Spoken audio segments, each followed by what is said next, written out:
Hello সকলকে, সবাই কেমন আছো? আমি কৃষা, সংসারের টুকিটাকি চ্যানেলে তোমাদের সকলকে স্বাগত জানাই। আজকে ছুটির দিন, রবিবার। আর এই যে সকালবেলা এখন আমি ব্যালকনিটায় এসছি।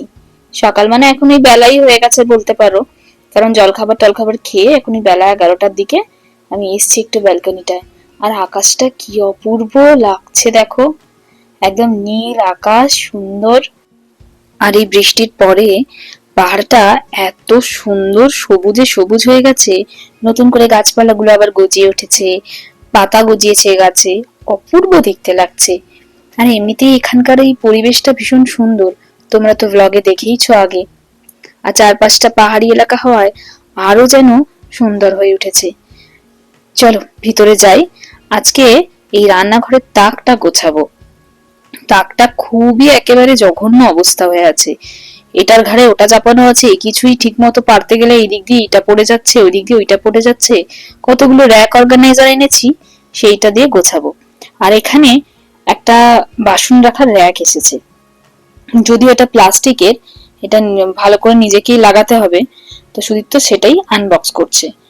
আসলে রান্নাঘরে কি বলতো, এত বাসন হয়ে গেছে আর সেগুলো রাখার ঠিক মতো জায়গা নেই, আর ঠিক মতো গুছিয়ে রাখাও যাচ্ছে না, কারণ বড় বাসনগুলো ছোট ছোট র্যাক গুলোতে না ঠিক মতো ধরছে না। আর আমার কতগুলো কাঁচের জিনিস আছে, সেগুলোকে আমাকে বাক্সবন্দি করে উপরে তুলে রাখতে হয়েছে। কাঁচের জিনিসগুলো এরকম বাক্সবন্দি করে উপরে তুলে রাখলে হয়? ওগুলো তো ব্যবহারও করতে হবে, তাই না বলো? কত আমি চেয়ারে উঠে উপরে পারবো, নামাবো, আর ওগুলো একটু সাজিয়ে রাখলে দেখতেও ভালো লাগে। তো সেই জন্য এই একটি অর্ডার দেওয়া, যাতে বড় বাসনগুলো, ভারী বাসনগুলো এর মধ্যে রাখতে পারি, আর ছোট শৌখিন গুলো, কাঁচের গুলো বা চীনামাটির গুলো, সেগুলো অন্য ছোট র্যাকে রাখতে পারি। এই যে এগুলো পাট পাট করে এসেছে, এবার এগুলোকে এখন ভালো করে লাগাতে হবে। সুদীপ্ত যতক্ষণে এগুলো লাগাচ্ছে ততক্ষণে আমি এদিকে আজকে দুপুরে রান্নাটা একটু এগিয়ে রাখি। আজকে একটু চিকেন রান্না করব দই দিয়ে, ওটা একটু ম্যারিনেট করে রাখছি। এখানে প্রথমে একটু হলুদ গুঁড়ো দেবো। আর চিকেনটা না আজকে অনেকটাই এনেছি, কারণ ওই বেলা আর নতুন করে রান্না করব না। ওই বেলা একটু বাজারে যাওয়ার আছে, অনেক কিছু কেনাকাটার আছে, তো সেই জন্য চিকেনটা এই দুবেলার জন্য একেবারে করে রাখছি। তো এখানে একটু হলুদ গুঁড়ো দিলাম, অল্প একটু কাশ্মীরি লঙ্কার গুঁড়ো, আর একটু ধনে গুঁড়ো, একটু জিরে গুঁড়ো, অল্প একটু টক দই, আর সাথে একটু সাদা তেল দিয়ে ভালো করে এটাকে মাখিয়ে রাখবো।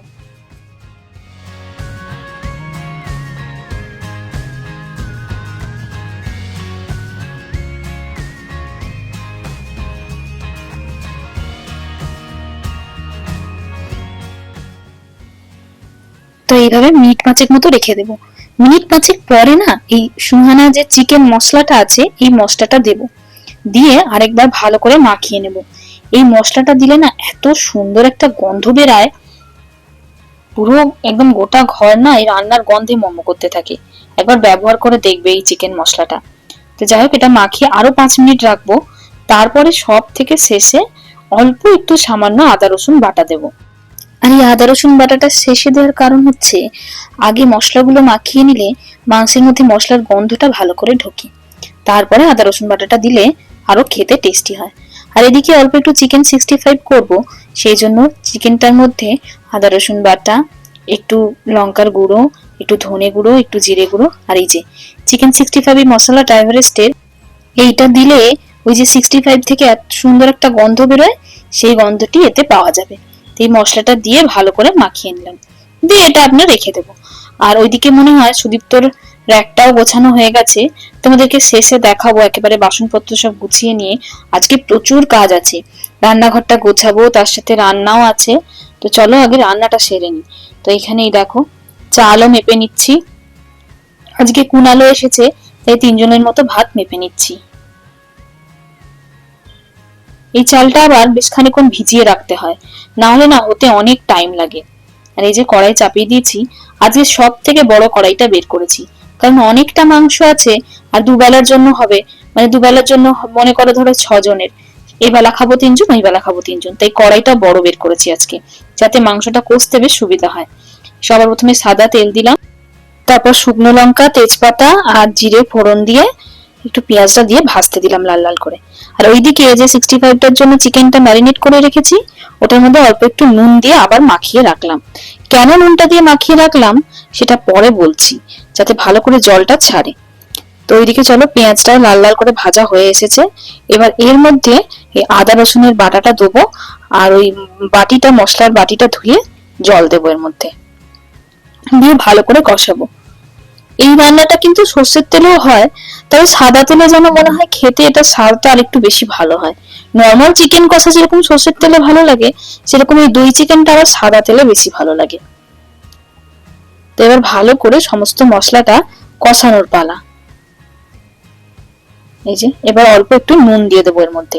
যা নুন দেওয়ার না আমি এই পেঁয়াজের মধ্যেই দিয়ে দিই একেবারে, পরে কম বেশি হলে তখন আবার টেস্ট করে দেখি। কারণ পেঁয়াজের মধ্যে নুনটা দিয়ে দিলে পেঁয়াজটা ভালো সুন্দর একদম সেদ্ধ হয়ে যায়, যার ফলে পেঁয়াজটা না গোটা গোটা চেয়ে থাকে না মাংস রান্নার পরে।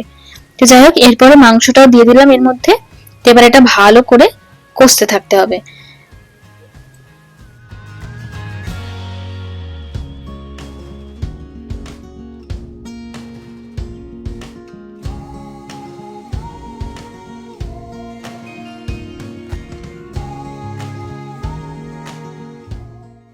মাংসটা কষা হয়ে গেছে।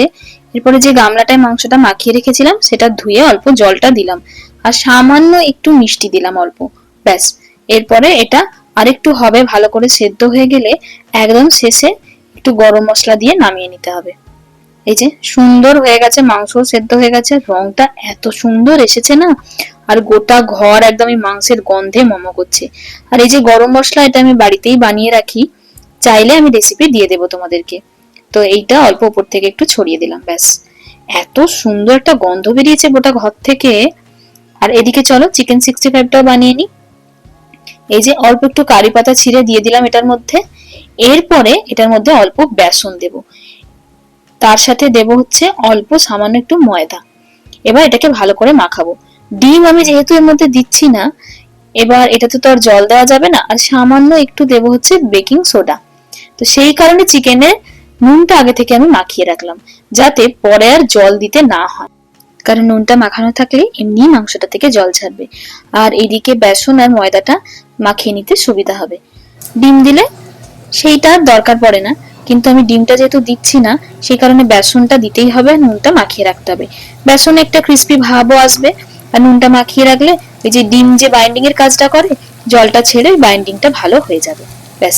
এবার গরম গরম এগুলোকে ভাজার পালা, আর কিছুই নয়, সুন্দর লাল লাল করে ভাজতে হবে। আর এত সুন্দর গন্ধ বেরিয়েছে না, মনে হচ্ছে এখনই তুলে খেয়ে নি, আমার আর তর সইছে না। অপূর্ব খেতে লাগে। দোকানের ভাজা যে বিক্রি হয় চিকেন 65, তার থেকেও সুন্দর এটা খেতে হয়। একবার বাড়িতে বানিয়ে দেখো তোমরা। চলো হয়ে গেছে, এটা এবার তুলে নি।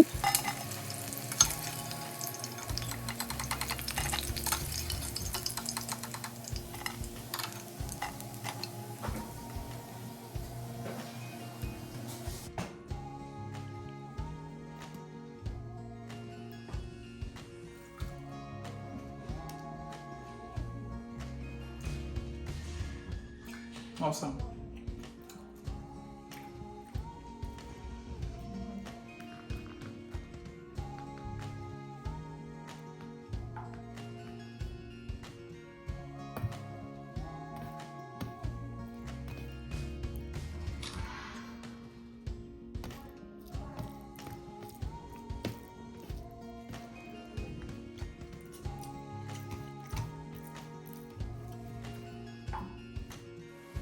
আর এই যে এখন বিকেলেই 5টা মতো বাজে, এখন একটু বেরোবো বাইরে। আর তার আগে তোমাদেরকে একটু দেখাতে নিলাম তাকটা কেমন গুছিয়েছি। এই যে বাঁদিকের ওই র্যাকটি এসেছিল, ওই র্যাকটাতে রেখেছি বাসনপত্র। আর এই যে এই র্যাকগুলো এসেছে ছোট ছোট, এর মধ্যে এই যে কৌটোগুলো ভালো সুন্দর একদম সাজানো হয়েছে। আর এই যে 3 থাকের এই যে কাঠের এই জিনিসটা এসছে, এটার মধ্যে না রাখতে খুবই সুবিধা, আর এত সুন্দর অর্গানাইজ থাকে সমস্ত কৌটোগুলো যে নিতেও খুব সুবিধা হয়, আর জায়গাটাও অনেকটা বাঁচে, আর দেখতেও বেশ ভালো লাগে। এই দুটো র্যাক আর এই যে বাঁদিকে এই বাসন রাখার র্যাকটা, ওইটা গোছাতে পেরেছি। আর একদম উপরের আর এই নিচের র্যাকগুলো এখনো গোছানো হয়নি। আর ডান দিকে এইখানে এইগুলো খালি হয়েছে, এখানে এবার আমার কাঁচের জিনিসপত্রগুলো সব রাখতে পারবো আস্তে আস্তে। তো এবার একটু বেরোবো, একটু কেনাকাটা করার আছে, তারপর ওইখান থেকে ফিরে আর ওই যেখানে দুর্গাপুজো হয় সেইখানে আমরা যাব। এই যে এখন আমরা রিলায়েন্সে এসেছি, এখন এই কদিন খুব তাড়াতাড়ি সন্ধে নেমে যাচ্ছে, শীতকাল পড়ছে তো 6:30টার মধ্যে সন্ধে হয়ে যাচ্ছে।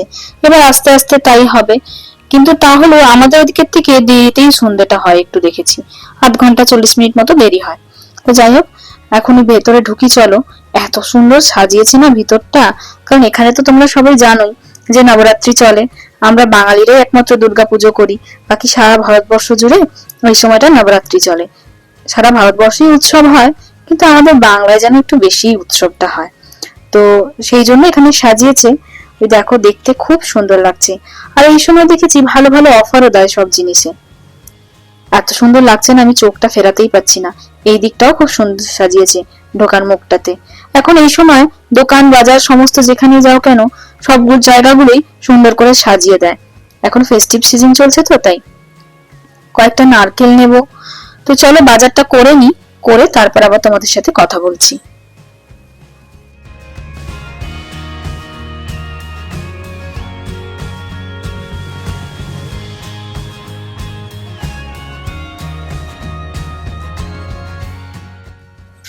হয়ে গেছে কেনাকাটা করা। এই যে এই জিনিসগুলো নিয়েছি, এবার যাই গিয়ে বিলটা করিয়ে এবার বেরাই। তো চলো, এবার এখন যাব হচ্ছে যেখানে দুর্গাপুজো হচ্ছে ওই জায়গাটা আমরা এখন দেখে আসবো। আর রাস্তায় এত সুন্দর চারিদিকে ছোট ছোট যায় প্যান্ডেল করে ঠাকুর হয়েছে। এখানে তো আর দুর্গা ঠাকুর হয় না, এখানে এরা বলে আম্বে মা, বা অনেকে বলেন শেরাবালি। তো ওনারই এখানে দুর্গারই একটা প্রতিরূপ, দুর্গার মতোই সাজায়, কিন্তু আমাদের দুর্গা ঠাকুরটা একটু অন্যরকম হয়। এই যে এখানে মা বাঘের ওপর দাঁড়িয়ে আছে, আর পাশে ত্রিশূল হাতে অসুরকে বধ করছে, এরকম একটা মূর্তি দেওয়া হয় এখানে। তো এই মূর্তিটাই মায়ের এখানে প্রচলিত, এখানে কেন সারা ভারতবর্ষ জুড়ে। আর আমাদের দুর্গা মূর্তিটা একটু অন্যরকম হয়। তো মা তো একটাই, বিভিন্ন রূপে যে যেমন ভাবে পুজো করে আর কি। সামনে আরেকটি হয়েছে, চলো ওইখানে গিয়ে ভালো করে দেখাই। আসার সময় গাড়িতে হঠাৎ করে পেরিয়ে গেলাম তো, তাই মূর্তিটা ভালো করে দেখাতে পারলাম না। তো এইখানে গিয়ে দেখাবো, চলো।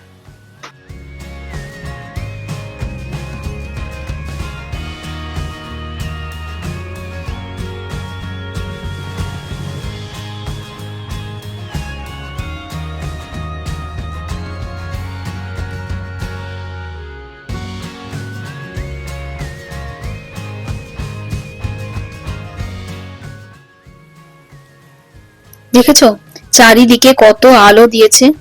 আর এই যে উপরে লেখা আছে, দেখো হিন্দিতেই লেখা আছে শারদীয় বাঙালি দুর্গাপূজা। তো এইখানেই হচ্ছে দুর্গাপূজাটি। আসলে হিন্দিতে লিখেছে তার কারণ এখানের মানুষ তো আর বাংলা পড়তে পারে না, সেই কারণেই লিখেছে। আমিও হিন্দি খুব একটা ভালো পড়তে পারি না, তবে যেটুকু বুঝলাম লেখা আছে 10 বছর পূর্তি। ওই যে 10 বর্ষা পূর্তি লেখা আছে, তার মানে 10 বছর হচ্ছে এই পুজোটা এখানে। ভাবো, আমরা জানি না, শুধু আমরা কেন, অনেকেই জানেন না।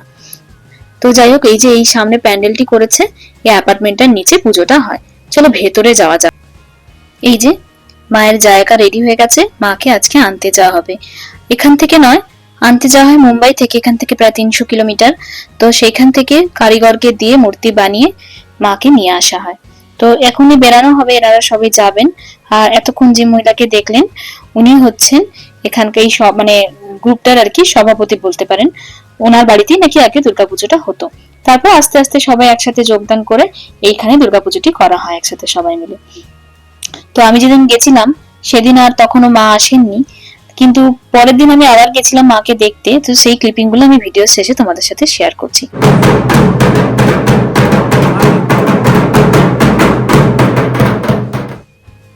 এই যে মায়ের মূর্তি চলে এসছে।